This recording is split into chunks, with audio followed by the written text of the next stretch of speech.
You're late. Adam soberly greeted Bradley at the door. Adam, what are you doing here? Bradley said, both surprised and happy to see his friend. Adam stood before him with arms firmly crossed over his chest. Bradley noticed his laptop open on the table and some paperwork next to it. He must have been hanging about the apartment for some time, waiting for him to come home. I was worried about you. You left and didn't call. I thought the worst. Jace needed a lift to Parramatta for special training. Adam explained, running his agitated fingers through his hair. He doesn't show it, but his silence after you left told me he was shaken. Bradley nodded and moved further inside. I'm sorry, everything happened so fast. It was too surreal. He dumped himself down on his sofa, with Adam joining him. What happened? Adam looked into Bradley's eyes and frowned, noticing an unfamiliar expression from them. Are you sure no one did bad things to you? He added. No, I'm fine, Bradley reassured him. His recent thought of being with Adrian made his cheeks flush red. Are you sure? Adam was far from convinced, seeing his friend blushing like a maiden. He sensed something had happened. The idea of Bradley not telling him was making his heart beat painfully. I'm glad you're here, Adam. You don't know how much seeing you right now put me at ease. Bradley evaded the question with his reassurance. He was happy his best friend was home to greet him, needing that friendly ear to offload his worries. Yet, he didn't know where to begin to tell Adam about Adrian. He decided that telling his friend would only cause the man to worry unnecessarily. He had made him worry enough. You have a leaf in your hair, Adam said, when he noticed the tiny piece of foliage sticking out from Bradley's tufts near his ears. Can you remove it?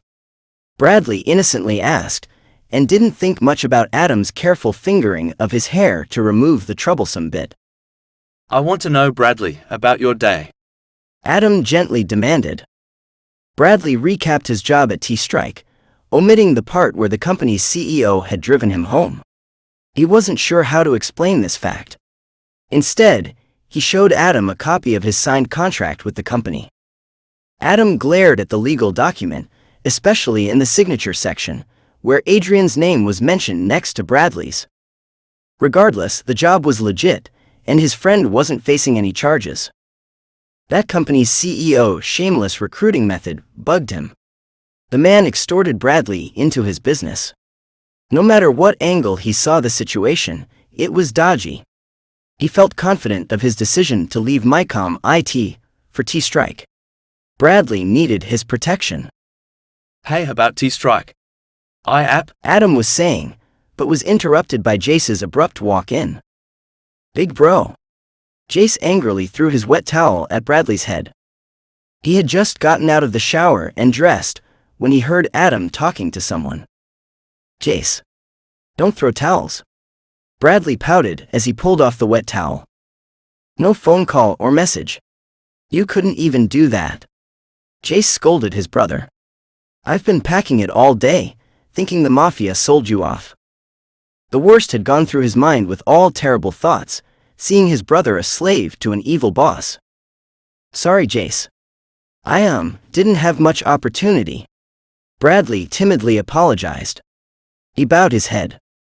Jace sighed away his anger, relieved and happy his big brother was home.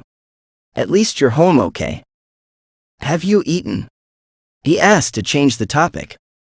Bradley frowned, realizing he hadn't. He shook his head. Adam and I had stir-fry. I'll heat up the plate for you. Jace walked to the kitchen. You're loved, Adam coolly said, out of Jace's earshot. Yeah. He's too mature for his age. He should be doing what any 17-year-old boy likes to do. I'm a horrible brother, making him worry about me all the time. Bradley sighed. Can't be helped. You're his only family. Adrian reassured the man. His mind wandered back to his earlier conversation about telling Bradley of his application for T-Strike. He dropped the topic and turned their talk to trivial subjects, deflecting them from the real issues. Bradley turned on the TV. They tensed at the sight of Adrian's face on the news. He was standing on an announcer's podium, talking to the press about something. The volume was off, so they couldn't hear his voice. Whoa. I mean, I know he was a CEO, but seeing him on the telly, well? Bradley mumbled more to himself. Adam frowned, throwing dagger looks at Adrian's image. He never thought anything of CEOs, even his uncle being in a similar position didn't matter much to him. Seeing Adrian's image made him want to punch the screen. The man was despicable for what he had put Bradley through, and what he would continue to do to him. He heard Bradley release a long sigh and faced him, relaxing his features. His heart did a somersault at the sight of Bradley's blushes and wonderstruck look towards Adrian's image on the screen. What kind of brainwash did they do on his friend? Food's ready. Jace's voice broke through the moment. Adam hissed at Adrian's image on the screen. He retrieved the remote and turned the TV off. Your food's done. Yeah. Bradley sighed and moved to the dining table to eat. Jace and Adam carefully watched him from the sofa. Something's happened. Jace frowned. He's been bewitched. Adam matched Jace's frown. What? No way. That's not even real. Jace scoffed. Would the word brainwash be the better term? Adam reiterated. Yeah. Crap, yeah. Jace let out a nervous sigh. The worry switch in his mind was flicking off and on. We need to keep a close watch on him, Adam soberly said. Are you really getting a job at T-Strike? Jace whispered. Yeah. Now that it's confirmed he's there. I start next Monday. Adam confirmed. Good. I feel comfortable knowing Big Bro has you there. Jace sighed with relief. What are you guys talking about? Bradley innocently called out to them. My game. My team won today. Jace lied. Really? Congrats. Bradley smiled.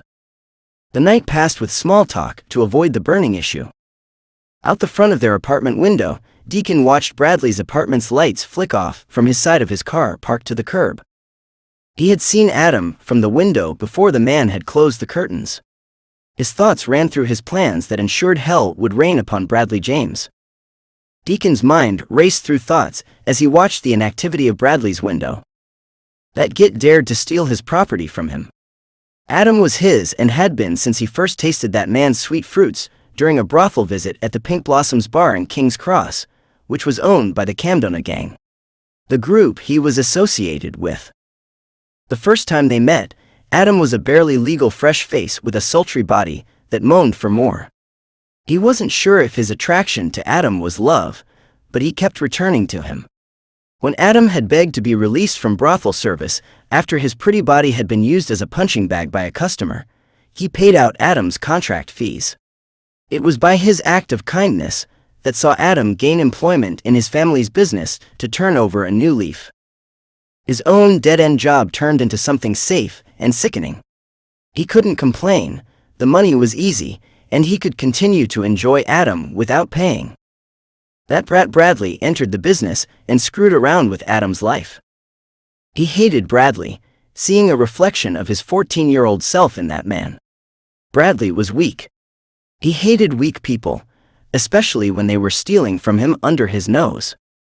So many times, he wanted to bully that git into a corner and make him so distressed he would leave the company crying. Adam defended Bradley to his face. He had threatened to report him for harassment if he bullied him. Although cases for harassment were hard to prove, the legal department would have had his activities monitored. It wasn't the sort of attention he wanted to entertain. Whilst Bradley played by the rules, he couldn't lay a finger on him. It didn't mean he would be nice to the man. Even when Bradley fucked up by being absent unexpectedly, all he could do was fire the man. Working for companies is for weak people. He grumbled to himself. His thoughts wandered to his definition of weak people. The ones who listened to the crap schools and parents spouted to the kids about getting a good job, woman, house, and family of brats. A decent life is one working for a good company, buying a house, and settling down with a family. He recalled his father's hypocritical bullshit pep talks. That man had a harem of women on the side, which made his mother file for a divorce. Their divorce was a bitter battle that got him kicked out of his family home and thrown to the streets like an abandoned puppy by the age of 14. It was natural to seek a pack at that age. He got in with the bully gang, who showed him the pleasure of taking power from other people. Of course, he had to have his taken first in a gang initiation. It was the moment he realized he liked men, especially when he was the one ramming his member into their buttholes. Making men submissive to him was pleasurable. Adam was the exception to the rule. He looked weak and moaned like a weak person in sex, but he never hesitated with his fierceness and strength to see people eye to eye. Deacon admired that side of him. Bradley had no right to Adam. He'll make sure that Git realized it, bitterly. Unexpected ringing broke through his thoughts. He pressed the answer button on his phone, lying on the dash console. Deacon Jansen. I hope to call you is not a waste of my time. An aloof female voice spoke through the speaker. Do you still seek revenge on your ex-lover? He asked the woman, matter-of-factually. It all depends on what you have to offer. Your ex's new toy, whom you can exploit without chain.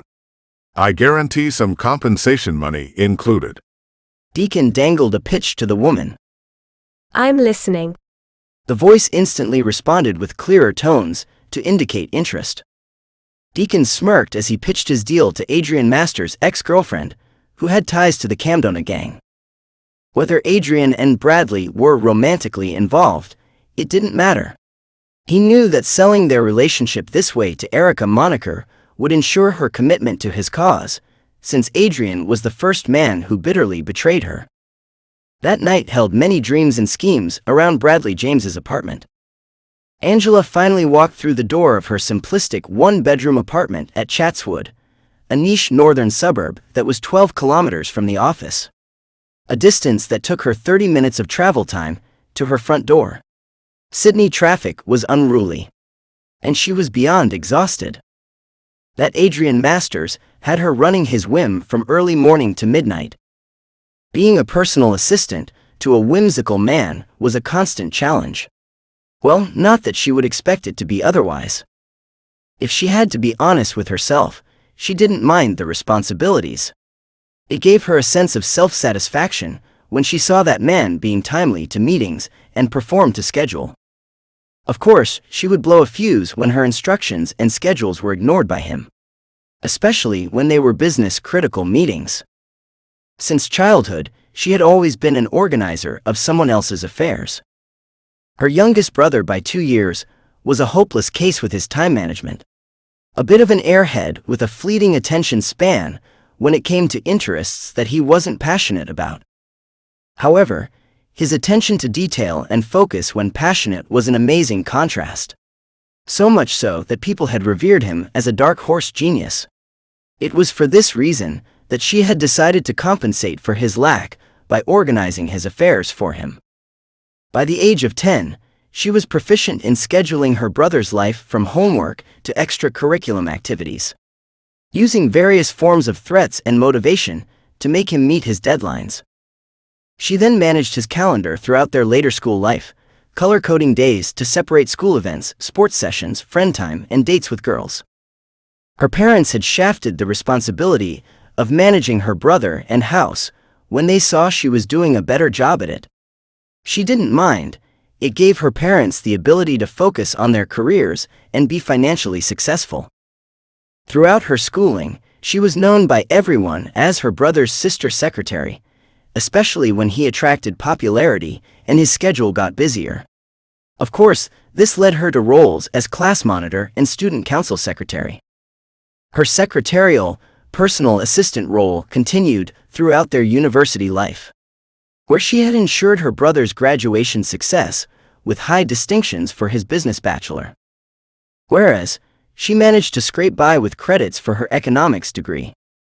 She had a brief break when her brother moved to live in Great Britain, to be T-Strike London's CEO. The break was a mere 2-week holiday, after her brother's goodbye. Her personal assistant duties had shifted to his best friend and company's co-founder. Adrian Masters' schedule, whims, and requirements were almost the same as her brother. So, it was an easy transition for her. Still, a mentally exhausting feat day in and out. Just like today. She dumped her bag on top of yesterday's pile of laundry scattered about the compact space of her bedroom floor. This pile was carelessly dumped next to washing that needed to be cleaned 2 days ago. She moved to her small lounge room and to the kitchenette that still had dishes piled up in the sink from yesterday's dinner. Of course. She sighed as she carelessly stacked the dishes into the dishwasher near the sink and ran a cycle. She gathered the piles of crusty laundry and took them to the washing machine, which shared space in the small bathroom next to the bedroom. There were still wet clothes inside the front loader machine from the cycle she ran the day before. Right. She sighed again as she opened the machine and shoved in as many clothes as it could take, then ran a new cycle, crossing her fingers the motor wouldn't burn out. It was just as well her apartment was enough room to live in. Her place was a bed, washing machine, dishwasher, enough kitchen utensils for microwave dinners, 2-seat sofa, compact round table with 2 chairs, and a 45-inch TV on a stand. All the walls were a blank slate of a safe shade of blue-gray. Nothing else mattered to her. Decorations were dust-collecting junk. She heard her T-phone ringing from the lounge room and hurried to answer it. When she picked it up, she saw the call was from Simon. Simon. She acknowledged him with her usual business tone. Geez. It's after hours, ya still answer with your business voice. Simon greeted her with a slight slur. Angela groaned, detecting drunken tones from the man. The hearty sounds of chatter and activity in the background were also a giveaway of a place he would be calling from. Don't call me when you're drunk, Simon. She berated him. Also, how on earth are you able to keep drinking after 10 o'clock p.m.? Come on. Where else we go for drinking? I'm at the office's bar, that's why. It's Friday night, party time. Gonna sleep in the lab with Bruce, since we couldn't go on holiday. Simon hiccuped at the end. T-Strike's office building had been fitted with a cafe and bar room, among its meeting and conference rooms of the first floor. It had been purposed as a refreshments area for when people held training sessions and group meetings. Ever since Sydney Council had mandated a 10 p.m. lockout curfew on alcohol trading in restaurants and bars, it had become a substitute for the workers to gather and get merry beyond curfew hours. Workers would sleep off their stupors in the conference room sofas, take a shower in the office's half-sized gym on the same floor, and go home the next morning. Your call is for what? Angela asked, feeling annoyed by his drunken voice. Adam Thornton. Martin says he'd be his new PM man. Got me curious, since Martin was praising him. He rarely praises dudes. Simon answered, soberer. Who is Adam Thornton? Looked him up on LinkedIn. Asked around some associates, found out he's Charles Thornton's nephew. Simon hiccuped again. Bit of a looker, too. Kinda get the feeling he's like me. Nah, I Evan you Bruce. Charles Thornton's nephew. As in Mike Carmody's Charles Thornton. She rephrased. Yup. This news didn't ease Angela's annoyance. Let me guess, you want me to assess his employee file. Do your best, Miss PA. Simon confirmed before hanging up the call. Angela heaved a weary sigh. It was going to be another bothersome night leading into work on the weekend, at her personal time, of course. A loud bang and thud sound from the bathroom made her shudder. She groaned when the smell of something burning or having burnt out wafted past her nose. Crap. She rolled her eyes at the realization of her busted washing machine and the repairman she would have to call in the morning. Adrian heaved a dreamy sigh when he drove into the garage of his townhouse in Currabili, which overlooked a bay where expensive yachts swayed on a mellow eventide. The garage door drew to a slow close. He turned off the engine but stayed behind the wheel, in a contemplative mood. His mind was coming down from his surreal experience at the lookout with Bradley. The man ended up someone different from what he had imagined from his initial meeting. Beneath Bradley's nervy and feisty attitudes were innocence and sincerity. At least he appeared to be on the surface. His heart thumped unevenly at ill speculations of the man pretending to be something he was not. How could a man of his age remain virtually untouched and without hidden agendas? He felt certain Bradley would have had his fair share of taunts and abuse, being effeminate. Naturally, a thick wall of distrust would be built up around such a person. Yet he didn't show signs. More accurately to say, Bradley trusted easily once he felt a situation posed no threat. This intrigued him immensely. He prayed the man was at face value, especially when his own actions to acquire Bradley for the A-Man project were underhanded. He was honestly shocked at himself for pulling off such a stunt that could have been a high risk to the company. As he had explained to Bradley, he saw a chance to save his company from failing and did any means necessary to grab it. It wasn't a well-thought-out decision at the time. Even winning the global AI contract with Sparks was only for the A-Woman V1 robotic voice interaction. This product's return on investment forecast was a small 20% profitability in its first trading year. This amount wouldn't cover the expenditure that was used to win Sparks' microchip tender. So, he needed to boost the product line by ensuring a woman V2 and a man virtual cyber robotics interface were up and running for sale as soon as the first global wave of products of a woman V1 was released. This was proving to be no easy feat. And none of the human models used to form the visuals for A-Man were sticking to motion trackers. The developers were losing momentum and motivation when their software couldn't find a face to perfectly match their parameters, thus ensuring 100% intuitive motion tracking. Adrian had memorized their attributes list with the promise of keeping his eye open when he visited fashion shows and promotions. No one was ticking the boxes. Then he stumbled upon Bradley. Was it fate or a stroke of luck? A low bang, and the garage light switching on pulled Adrian from his thoughts. He ambled out of his car and entered his house through the side fire door. It opened into the small entrance foyer smelling of fresh lavender and vanilla from the flower arrangement. Angela had organized a local florist to replace bi-weekly, on the white gold marble side table against a section of clean white wall next to his redwood bedroom door. He staggered into his room, exhaustion hitting him in one go when he dumped his briefcase by the door, flicked off his shoes, and stretched out on his king-size bed, which smelt like freshly pressed linen. Soft dimming lights caused his eyes to close. A vision of Bradley's face graced his dreams, showing all his expressions as he followed him around the office like a doe-eyed puppy. He smirked at the man's pouting face, chuckled at his frowns, and smiled at his over-eagerness. More visions of the man intermingled with this corporate vision for a human and a new generation of digital transformation technology.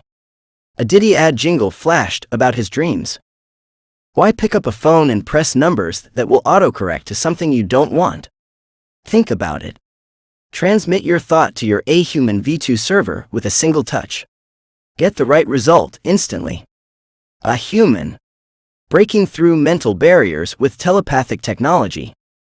The advertisement showed the CG face of a man, which was Bradley's. The face held deadpan eyes.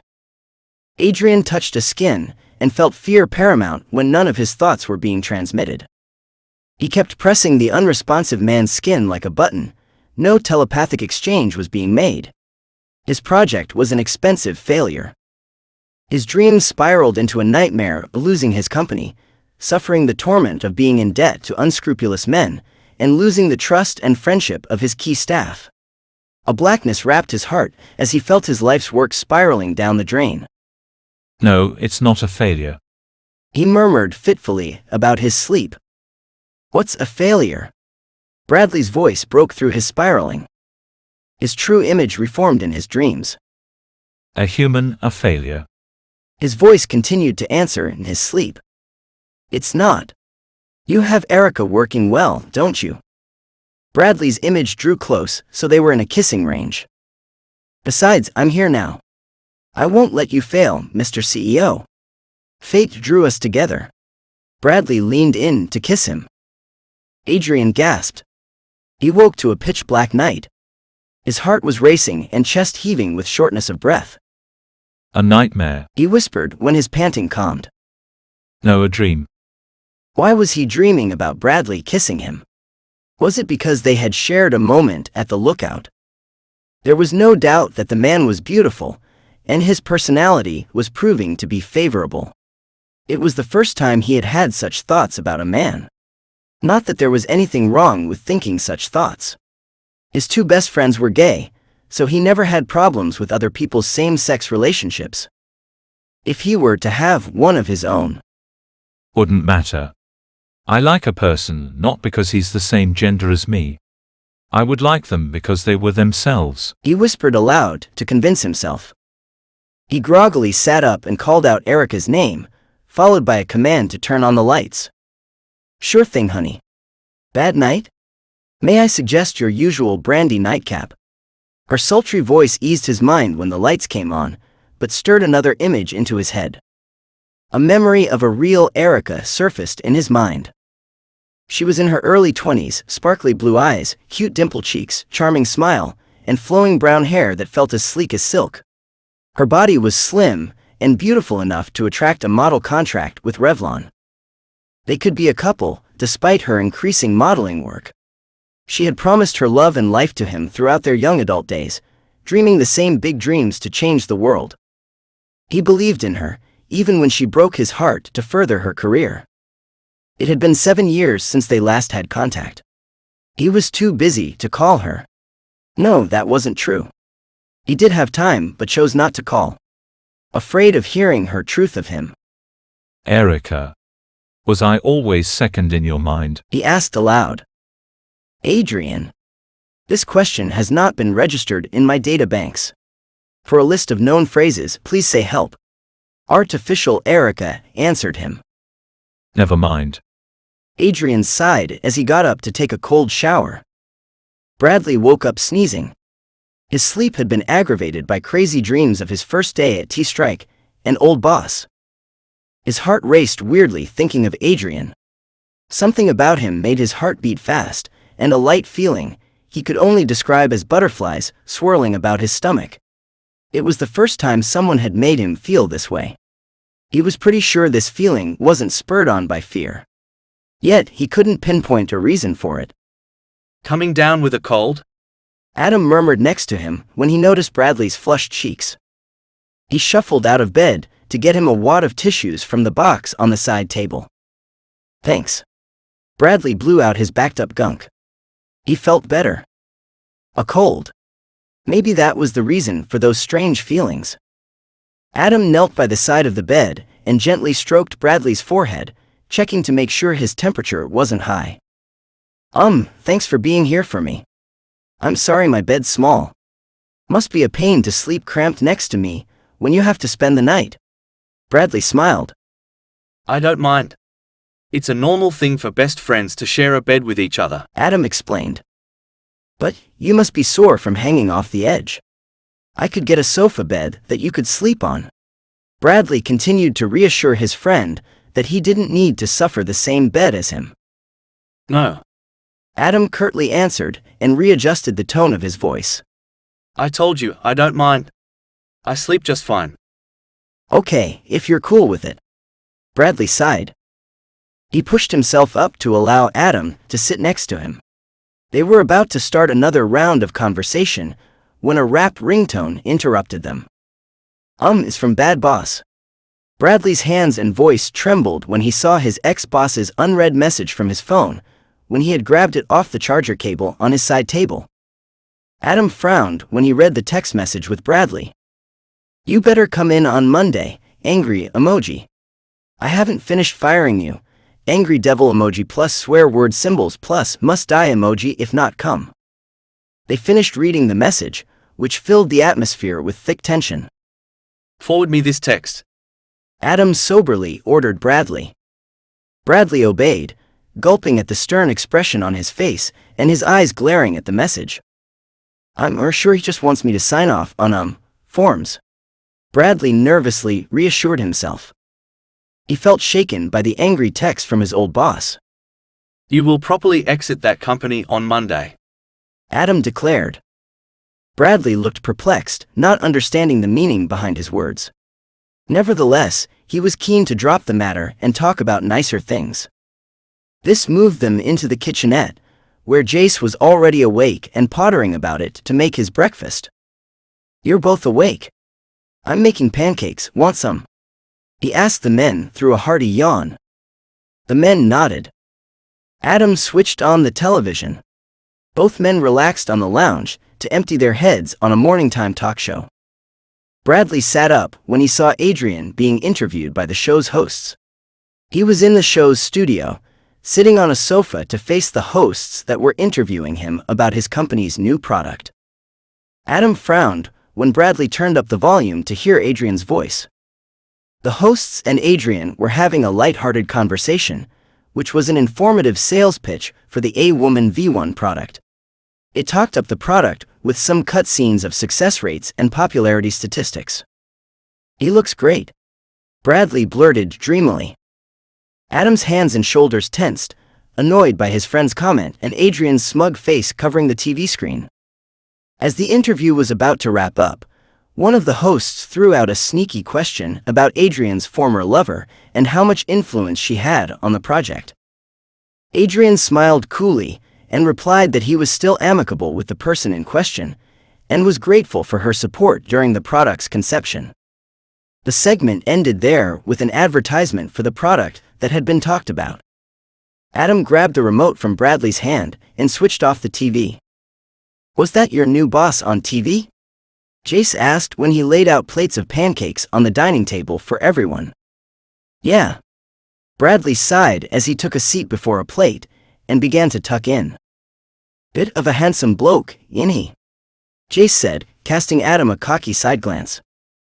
I don't think so. He looks like a petty criminal to me. Adam rebutted, meeting Jace's cocky glance with a glare. Petty criminal, yeah, he did come across that way at first. He seems like a nice guy. Bradley sighed again, more dreamily this time. Although, I don't know him well enough to say it's so. Don't be fooled, Bradley. The men to be wary of are handsome businessmen. Adam warned as he stabbed his fork into pancake pieces and offered them to Bradley. Guess so. Bradley innocently ate the pieces Adam offered. He was glad he had a caring friend. Peefed? When you're both done playing a married couple, help me clean up the kitchen. I've got a game in an hour. Jace joked as he polished off his pancakes and shuffled out of his chair to return his plate to the sink. Married couple. Jace, don't be crude. Bradley scolded his baby brother. Don't think I'm being crude to someone in particular, though, Jace mumbled under his breath with a chuckle. Adam returned his plate to the sink, so he could be next to Jace when he whispered out of Bradley's earshot. I'm aware you know my feelings for your brother. I'll be frank.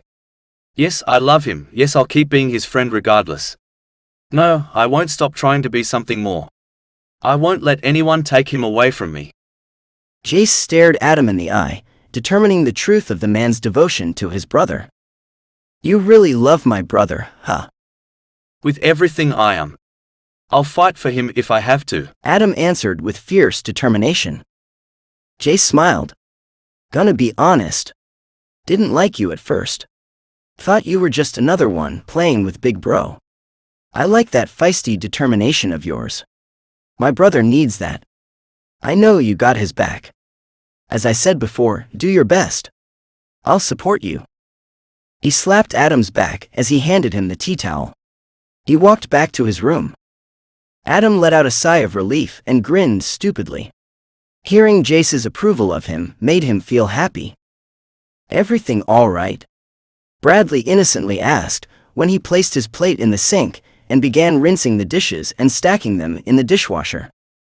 All good. Adam refocused his grin on Bradley.